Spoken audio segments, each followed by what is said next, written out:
Scooty এবং তেলের tanker গাড়ির মুখোমুখি সংঘর্ষে ঘটনাস্থলে মৃত্যু হলো এক মহিলার। নিহত মহিলার নাম সোমা রানী দেববর্মা। এই ঘটনায় গুরুতর আহত হন তার স্বামী মঙ্গল দেববর্মা।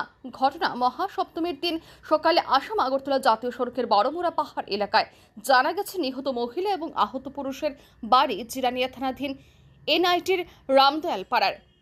আরও জানা গেছে, গত কয়েকদিন ধরে দাঁত ব্যথায় কষ্ট পাচ্ছিলেন মঙ্গল দেববর্মার স্ত্রী সোমা রানী দেববর্মা। দাঁতের পোকা খুলতে এদিন সকালে স্বামী এবং স্ত্রী স্কুটিতে চেপে তেলিয়ামুড়া তুইসিনরাই এলাকায় কোনো এক বাড়িতে যান। সেখান থেকে স্কুটিতে করে বাড়ি ফেরার পথে তেলিয়ামুড়া থানাধীন আসাম আগরতলা জাতীয় সড়কের বড়মুড়া পাহাড়ে এই মর্মান্তিক ঘটনা ঘটে।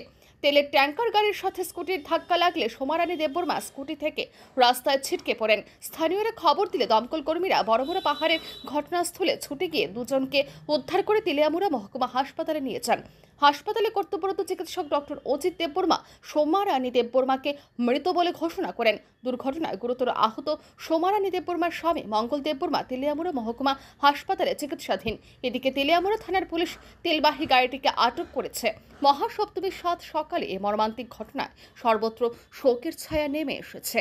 ব্যুরো রিপোর্ট আর নিউজ।